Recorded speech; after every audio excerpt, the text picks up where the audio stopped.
Hi, welcome to AFTV. I got Laurie with me. We've just beaten Crystal Palace 5-0 at the Emirates. You normally have, a nice punchline, a nice well-spoken reaction to a result like this, but 5 past Palace. I was thinking about that, Yeah. It's a little corny, but how about this? It's a bit like waiting for a London bus. You wait so long and then 5 come along at once. So I don't mind that one. it's a bit cheesy. No, but we've been waiting. We've been waiting for the goals. True. Yeah, we were, man. And they came today in abundance.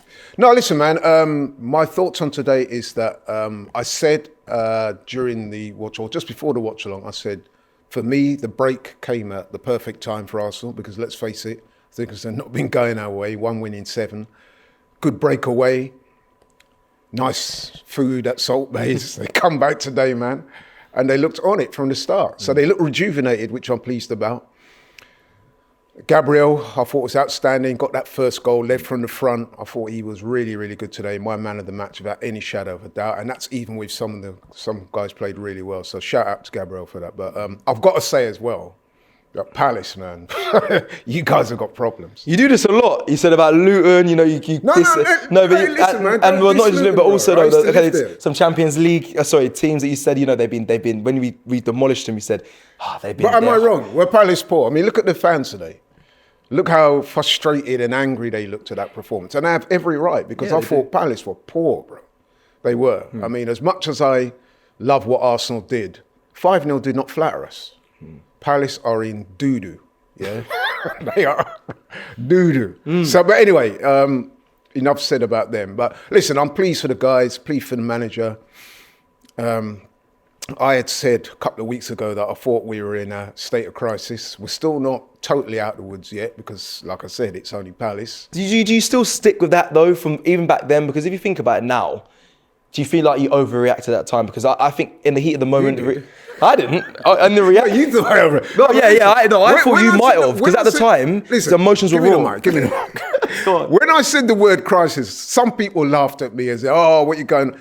Go in the Oxford Dictionary and look up the word crisis, and there'll be 3 definitions there, and you'll see that they apply to our position at that time in terms of winning the title. Now, I'm very pleased that we're back on the winning track, and we've got a very difficult game, I believe, against a Forest team that, let's face it, they've picked up in recent weeks. So, listen, I'm not saying everything's all sorted, but we look rejuvenated today. Right from the start, we got off... We were energised, we got an early goal, and we never really looked threatened. Yeah. So I'm pleased about it. I'm not going to start jumping up and getting the pom-poms out and saying, we're going to win the league.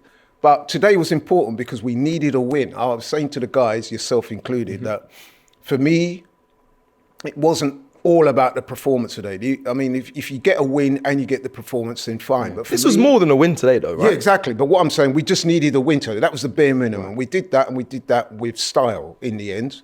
So I'm very pleased. Okay, let me ask you this. A man that said, sell Jesus, keep Eddie. Eddie's like the players that... The players that... No, I'm just going to because the players that have come in today, do you think he got an assist today, Eddie Nketiah, by the way? Let's just mention that as well. That was a sublime assist. Yes, a sublime assist, some would say. So I want to ask you, is there players that came in that you think deserve... that starting 11 spot come in the next game against Forest potentially, because Eddie got an assist. You saw Martinelli come on and score 2 goals. Martinelli did well. I saw you and Turkish's fan cam, a bit of a loving going on there. But you know what? I'm going to say this is that with Martinelli, I wasn't upset. I mean, some people were a bit upset that he was dropped for today's game. I wasn't.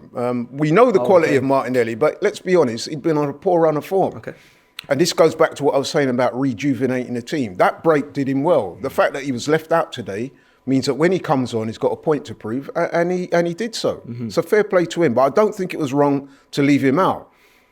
By the same token, Trossard, who I feel a bit sorry for, because if you remember, I was very critical of the manager when in the Liverpool game he brought him on in the 88th minute. Yeah, so for him to start today and score a goal, I think I've been vindicated by saying, listen, man, give Trossard a run. So at least it's all good. Yeah, it's difficult now. I know that Martinelli scored 2, and I know Trossard did score. It'd be difficult for the manager to decide who goes there. But I want to speak about the other players as well. We mentioned, Eddie come on got an assist. Jorginho as well. Yeah. I mean, he come on and started to dictate with the passes he was making. So are they players that you would want to see potentially start next game, or do they still have to understand it? No, Listen, I've been saying for a long time, man, that winning the title is a squad game. It's not just about the first 11 because you're going to get injuries, you're going to get loss of form, all sorts of different factors. So you need a strong bench. And when these guys are called upon that are on the periphery of the team, they're not getting regular first team football, they need to come on and do their jobs. And today you saw that. So I'm pleased, man. I'm sure the manager will be very happy today. He'll be happy at the win. He'll be happy at the 5 goals and the performance.